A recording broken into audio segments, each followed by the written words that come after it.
I'm recording something. Ah, yes, very good.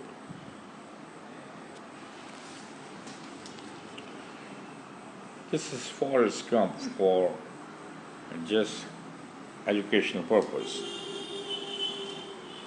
Hello, my name is Forrest Gump. You want a chocolate? I could eat about 1.5 million of these. My mama always said life was like a box of chocolates. You never know what you're gonna get. Those must be comfortable shoes. I'll bet you could walk all day in shoes like that and not feel a thing. I wish I had shoes like that. My feet hurt. Mama always says there's an awful lot you could tell about a person by their shoes, where they are going, where they have been. I have worn lots of shoes. I bet if I think about it real hard, I could remember my first pair of shoes. Mama said they would take me everywhere. Mama said they would take me anywhere. She said there was my magic shoes. She said they was my magic shoes. All right, Forrest, you can open your eyes now. Let's take a little walk around. How do those feel? His legs are strong, Mrs. Gump, as strong as I have ever seen. But his back is as crooked as a politician. But we're gonna straighten him right up now, would we, Forrest? But we're gonna straighten him right up now, would we, Forrest? Forrest! Forrest!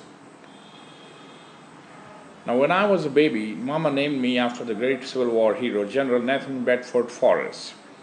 She said we were related to him in some way, and what he did was he started up this club called the Ku Klux Klan. This club called Ku Klux Klan.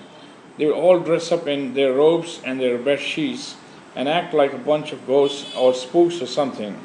They would even put bed sheets on their horses and ride around. And anyway, that's how I got my name, Forrest Gump.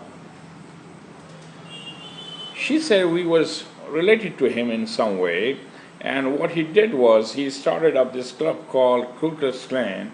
They'd all dress up in their robes and their red sheets and act like a bunch of ghosts or spooks or something. They would even put bed sheets on their horses and ride around. And anyway, that's how I got my name, Forrest Gump. Mama said that the forest part was to remind me that sometimes we all do things that, well, just don't make no sense.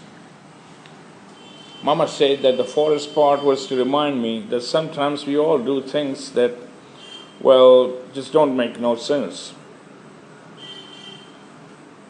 Mama said that the forest part was to remind me that sometimes we all do things that, well, just don't make no sense. Just wait. Let me get it. Let me get it. Wait. Get it this way. Hold on. All right. Ooh, all right. What are you all staring at? Haven't you ever seen a little boy with braces on his legs before? Don't ever let anybody tell you they're better than you, Forrest. If God intended everybody to be the same, He would have given us all braces on our legs. Mama always had a way of explaining things so I could understand them. Mama always had a way of explaining things so I could understand them. We lived about a quarter mile of Route 17. We lived about a quarter mile of Route 17, about a half mile from the town of Greenbow, Alabama. That's in the county of Greenbow. Our house had been in Mama's family since her grandpa's grandpa had come across the ocean about 1,000 years ago, something like that. We lived about a quarter mile of Route 17, about a half mile from the town of Greenbow, Alabama. That's in the county of Greenbow. Our house had been in Mama's family since her grandpa's grandpa had come across the ocean about 1,000 years ago, something like that. Since it was just me and Mama, My mama there. Yeah. Since it was just me and Mama, and we had all these empty rooms, Mama decided to let those rooms out, mostly to people passing through, like from Mobile, Montgomery, place like that. That's how me and Mommy got money. Mommy was a smart lady. Mommy was a real smart lady. That's how me and Mommy got money. Mommy was a real smart lady. Mommy was a real smart lady. Remember what I told you, Forrest? You're no different than anybody else's. Did you hear what I said, Forrest? You're the same as everybody else. You're no different. Did you hear what I said, Forrest? You're the same as everybody else. You're no different. Your boy's different, Mrs. Gump. Now his IQ is 75. We are all different, Mr. Hancock. She wanted me to have the finest education, so she took me to the Greenbow County Central School. I met the principal and all. I want to show you something, Mrs. Gump. Now, this is normal. Forrest is right here. The state requires a minimum IQ of 80 to attend public school, Mrs. Gump. He's going to have to go to a special school. Now, he'll be just fine. What does normal mean, anyway? He might be a bit on the slow side, but my boy Forrest is going to get the same opportunities as everyone else. He's not going to some special school to learn how to retrade tires. We're talking about 5 little points here. It must be something can be done. We're a progressive school system. We don't want to see anybody left behind. Is there a Mr. Gump, Mrs. Gump? Is there a Mr. Gump, Mrs. Gump? He's on a vacation. Well, your mama sure does care about your schooling, son. You don't say much, do you? Finally, he had to try it. It looks easy, but what happened? What's there? Mama, what's the vacation mean? Mama, what's vacation mean? Vacation? Where Daddy went? Vacations when you go somewhere and you don't ever come back. Vacation is when you go somewhere and you don't ever come back.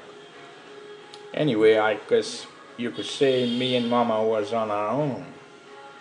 Anyway, I guess you could say me and Mama was on our own. Yeah, how many minutes it is? Yeah. It's gonna be on YouTube and you're gonna hear it from there. The link will be on Twitter. Okay. Thank you, Mr. Shepard. Should I read it more? No. Read more.